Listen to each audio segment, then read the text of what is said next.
I'm Robert Cavuto, and today on Sonic Perspectives, I'm pleased to be speaking with Leslie Mandoki of the Mandoki Soulmates for the release of their new prog rock masterpiece album, A Memory of Our Future, that came out this past May. Welcome, and thank you so much for your time today. Thank you for having me. I'm wonderful, Robert, that we can talk about this album because it's pretty sort of, let's say, we musicians love to tell that our current or new album is the best what we ever done. But after decades in the music industry and producing more than 100 albums, I think that's really the very best what we have achieved Oh, up it's to now. tremendous. I think it's a masterpiece. I do. And it's brilliant. It's powerful. I've listened to it so many times since I've received it. Can you tell me a little bit about the concept? Because I'm still learning it. With every listen, I learn a little bit more, but it'd be great to get sped up on it. Wonderful. Look, I mean, we are all from Los Angeles to Berlin in a labyrinth of crisis. And so we feel that, the division in our countries, we are kind of a long, dark tunnel, and someone needs to have the torch in the hand and the end of the tunnel and bring up some light, or put this around on the cover. You see the black swan, and this black swan should be white again. So we were out on the anniversary tour, 30 years of Soulmates, with all these legendary icons, and I just kept on writing and writing about what I experienced when I'm talking to the audience, and I always say that our voice is only as strong as our audience is propelling our music. This is theirs, actually, not our strong voice. It's their strong voice, but they're just lending us. And respectfully, I say, the problems what they have, this is our problem, and we have to write the songs. The really great songs in life are written about the people around you. We just don't have this. They don't have that privilege to write it down, to make the music, but we have that capacity. But the older the people, this honesty, and we feel this division, we feel this labyrinth of crisis. So I just kept on writing and writing and writing, and my dear friend Ian Anderson of Jeddah said, Leslie, I mean, we are all aging differently, but it's phenomenal what you're doing right now.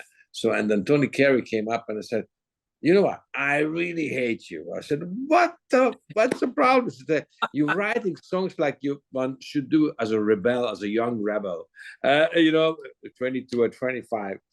And so, and I'm not 22 anymore. So, and then we just were talking, and they said, look, I mean, this music is what the world needs right now as an answer.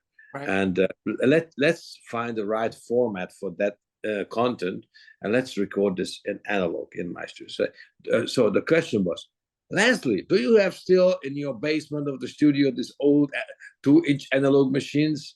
Because you never sell anything, you keep everything.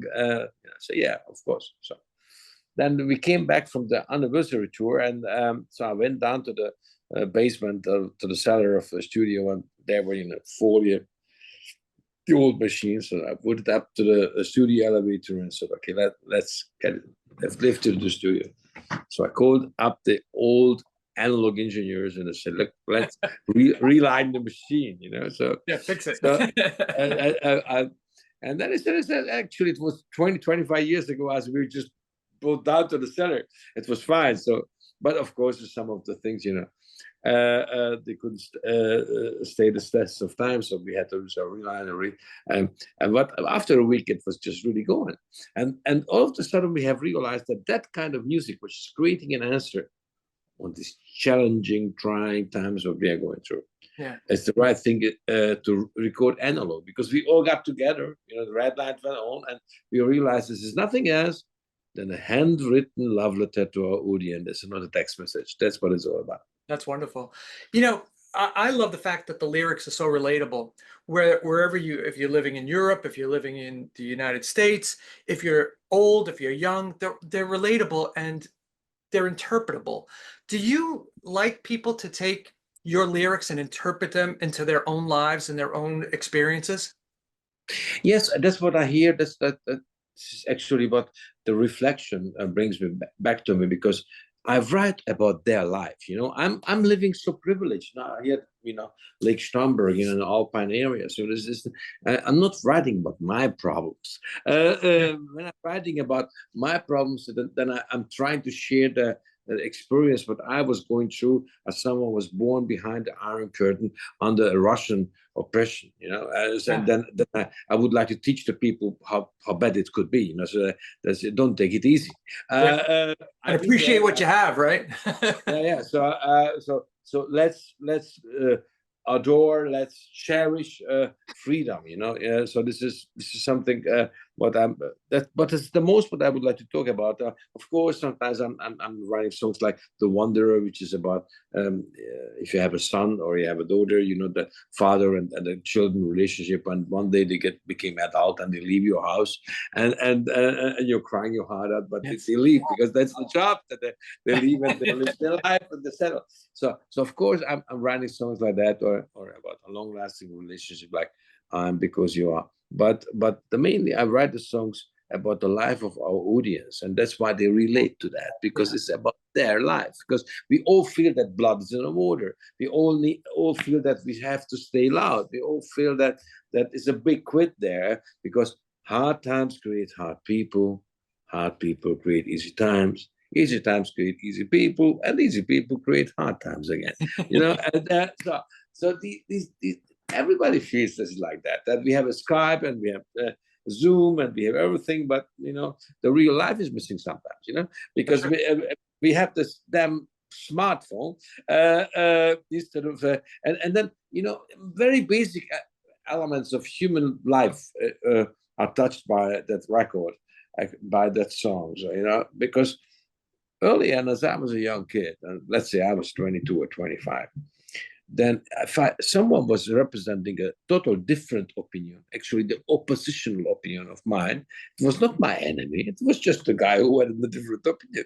And we had a beer, we had a coffee, and we had a discussion. Maybe I could learn something from that discussion.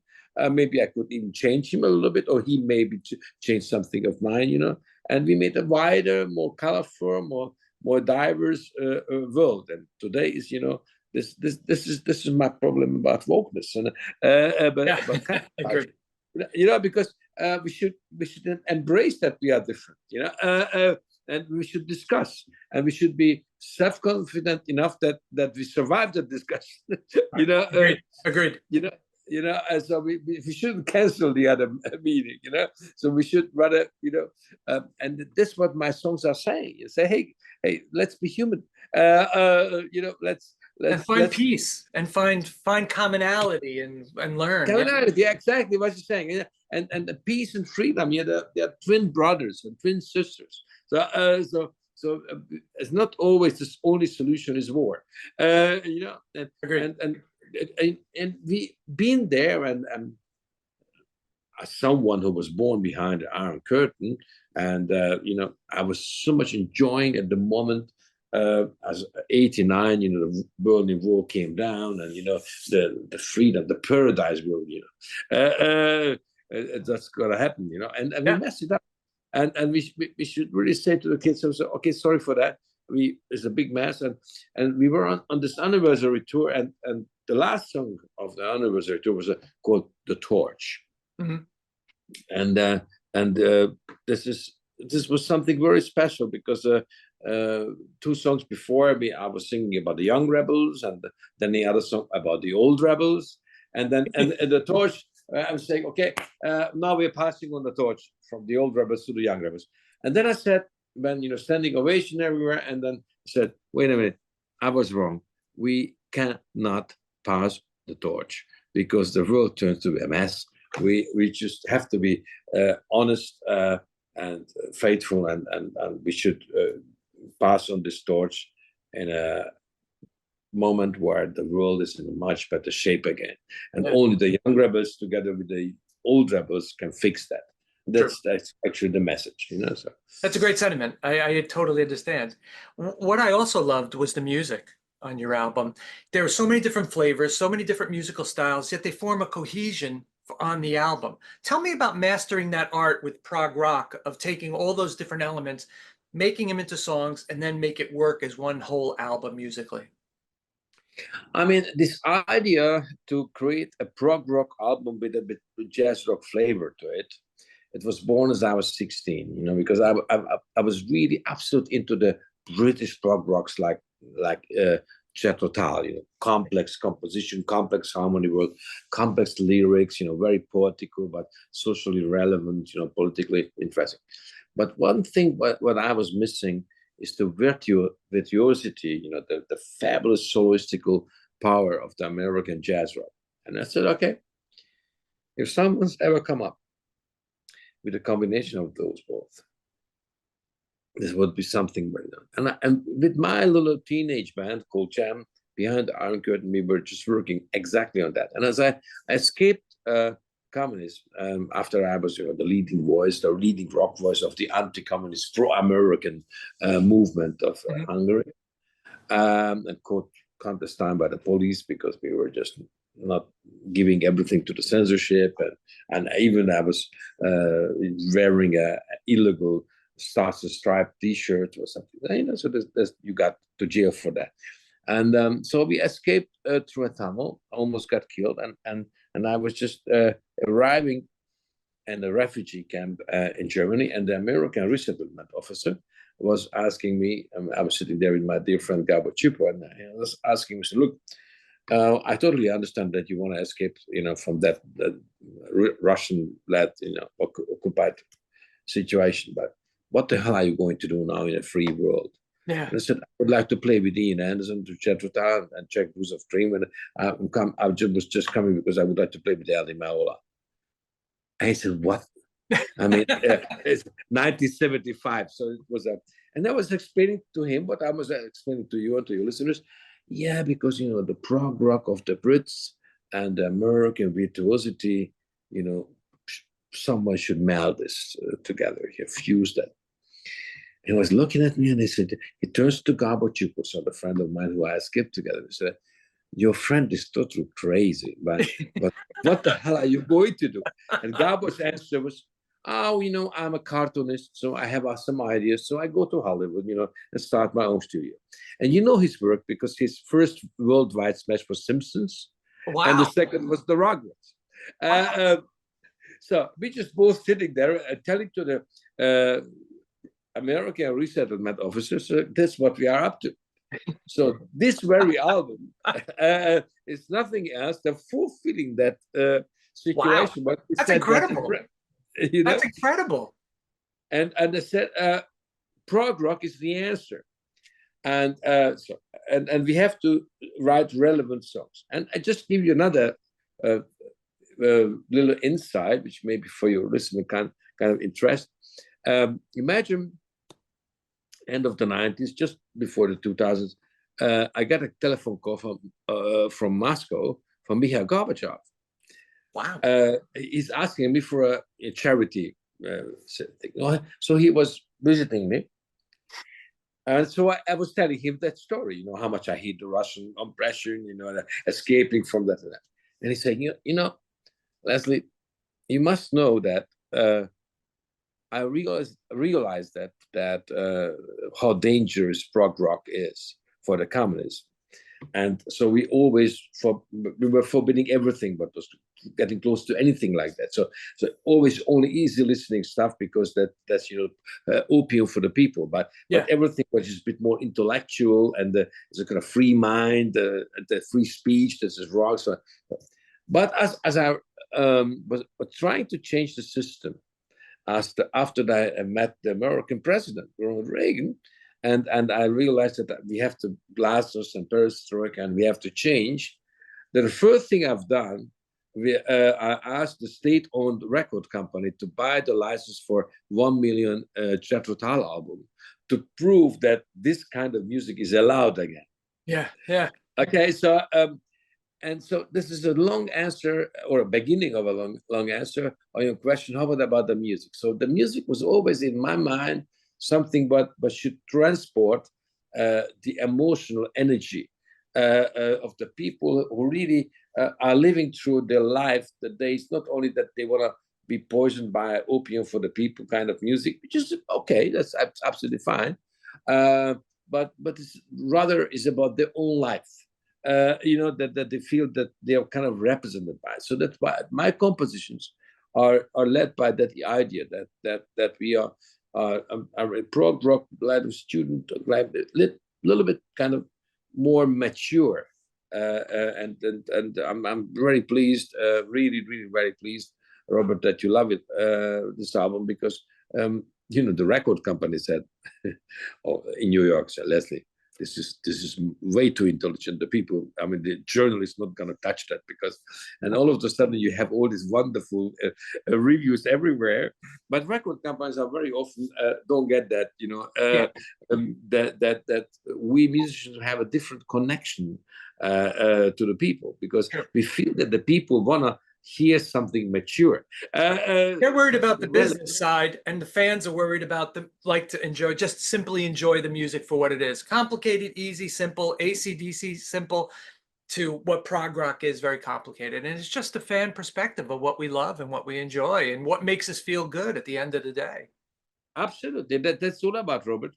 That's why it's so important that we just let it go and let's make it happen. This should be authentic, as organic, naturally growing. This unity between the music and the audience, and that's why I'm so thrilled that the American audience is just picking up. And I'm reading these reviews. I mean, hey, come on, I'm wonderful. So thank you for having talking about it. But let me touch a little issue, because this you were asking about the lyrics and you were asking about the compositions of mine.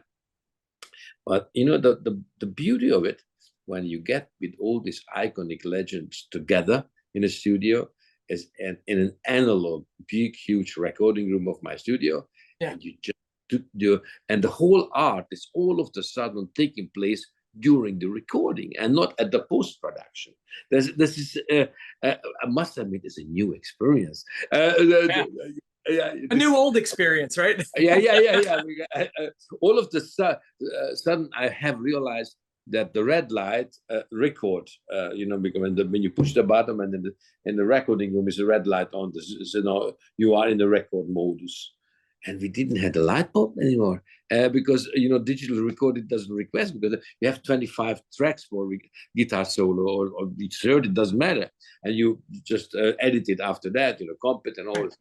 And all of a sudden, I had only one track for the guitar solo. And I never thought, being a refugee leaving communists behind, I never thought that limitation could be such an inspiration. But it was. So it was a wonderful.